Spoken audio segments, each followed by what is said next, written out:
कौन है वो वकील जो लड़ रही कोलकाता के दरिंदे का केस? रेपिस्ट का केस लड़ने वाली कौन है? कविता सरकार। नमस्कार दोस्तों, मैं हूं आपके साथ हर्ष भारद्वाज। कोलकाता का लेडी डॉक्टर दुष्कर्म और हत्याकांड मामले को लेकर देश भर में गुस्सा है। देश भर में इंसाफ की मांग की जा रही है। कोर्ट में मामले की सुनवाई चल रही है। हर किसी के मन में एक ही सवाल है कि आखिर डॉक्टर बिटिया से दरिंदगी करने वाले आरोपी संजय रॉय का केस कौन वकील लड़ रहा है, क्योंकि आरोपी संजय रॉय के प्रति पूरे देश में गुस्सा है। संजय को मानो अपने किए पर कोई पछतावा भी नहीं है। जब उसका साइकोलॉजिकल टेस्ट कराया गया तो उसके माथे पर बिल्कुल भी शिकन नहीं थी। वे बेशर्मी से हर सवाल का जवाब दे रहा था।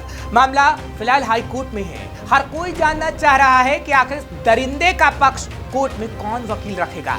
तो इसका जवाब आज हम आपको दे देते हैं। जैसा कांड संजय ने उस लेडी डॉक्टर के साथ किया, उसका केस कोई भी वकील शायद ही लड़ना चाहे। इस केस में भी ऐसा ही दिख रहा है, लेकिन हर केस में मुलजिमों का भी पक्ष रखने के लिए वकील जरूर मुहैया करवाया जाता है। इसलिए लेडी डॉक्टर केस में भी सरकार ने आरोपी संजय रॉय का पक्ष रखने के लिए एक महिला वकील मुहैया करवाई है। इनका नाम है कविता सरकार। 52 साल की कविता सरकार के लिए ये केस उनके 25 सालों के लीगल करियर के सबसे मुश्किल केसों में से एक है। जब कोई भी वकील उसका केस लड़ने के लिए राजी नहीं हुआ तो ये केस कविता सरकार को दे दिया गया, क्योंकि वह सियालदा में स्टेट लीगल अथॉरिटी की एकमात्र स्टैंडिंग लॉयर है। केस पर क्या बोली दरिंदे का केस लड़ने वाली वकील? दूसरे लोगों की तरह ही कविता सरकार का भी कहना है कि वह पीड़ित डॉक्टर बिटिया के लिए इंसाफ चाहती हैं, लेकिन उनके लिए न्याय कोर्ट की सुनवाई के बाद है, ना कि उससे पहले। उनका कहना है कि इस देश में हर किसी को निष्पक्ष सुनवाई का हक है, चाहे वह आरोपी ही क्यों ना हो। देश भर में महिला आंदोलन और हो रहे विरोध प्रदर्शनों पर कविता सरकार ने कहा कि मैं अपना काम कर रही हूँ। मेरा काम उन आरोपियों का पक्ष रखना है जिनको क्रिमिनल केस में वकील नहीं मिलते हैं। वकील साहिबा ने कहा कि ऐसा ये अकेला मामला नहीं है, पहले भी ऐसे मामले सामने आ चुके हैं और मैंने पहले भी ऐसा किया है। मैं अपनी तनख्वाह से बेल बॉन्ड तक भर चुकी हूँ। अदालत ने मुझसे आरोपी का पक्ष रखने के लिए कहा है तो मैं वही करूंगी। मैं अदालत से अपील करूंगी कि जब मैं संजय रॉय का पक्ष रखूंगी तो मेरे सीनियर वकील सौरभ बनर्जी को मेरा साथ देने की परमिशन दी जाए।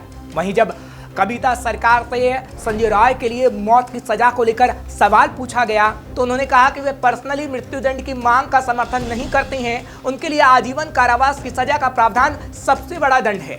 उन्होंने जेलों में और प्रेसिडेंसी महिला सुधार गृह में जाकर देखा है। उन्होंने कहा कि किसी भी व्यक्ति को उनकी लाइफ में अपने अंदर झांकने यानी कि आत्मनिरीक्षण करने और अपराध के लिए गिल्टी होने का मौका दिया जाना चाहिए। उन्होंने ये भी कहा कि हमेशा याद रखना चाहिए कि कानून कहता है कि कोई भी व्यक्ति दोषी साबित होने तक निर्दोष। यहाँ आपको बता दें कि बीते 8 से 9 अगस्त को कोलकाता में आरजी कर मेडिकल कॉलेज और अस्पताल में ट्रेनी लेडी डॉक्टर के दुष्कर्म के बाद हत्या कर दी गई थी। डॉक्टर के साथ इस विभत्स घटना को अंजाम देने वाला संजय रॉय अस्पताल का ही कर्मचारी है। उसने रात में महिला डॉक्टर को अकेली देखकर घिनौनी घटना को अंजाम दिया। इस मामले को लेकर पूरे देश में गुस्सा देखने को मिल रहा है। इसकी जांच सीबीआई द्वारा की जा रही है। जांच में इस बात का खुलासा हुआ है कि आरोपी संजय रॉय एक जानवर किस्म का व्यक्ति है, और जब ऐसे व्यक्ति का केस एक महिला वकील लड़ रही है तो आखिर आने वाले समय में इस केस में और कितने मोड़ सामने आते हैं वो देखने वाली बात है। फिलहाल आपको खबर कैसी लगी कमेंट सेक्शन में जरूर बताइए। खबर को शेयर करना मत भूलिए। तमाम खबरों के लिए आप देखते रहिए श्रेष्ठ भारत। श्रेष्ठ भारत पर खबरों से जुड़े रहने के लिए चैनल को सब्सक्राइब और लाइक करें, बेल आइकन दबाएं और देखते रहें श्रेष्ठ भारत।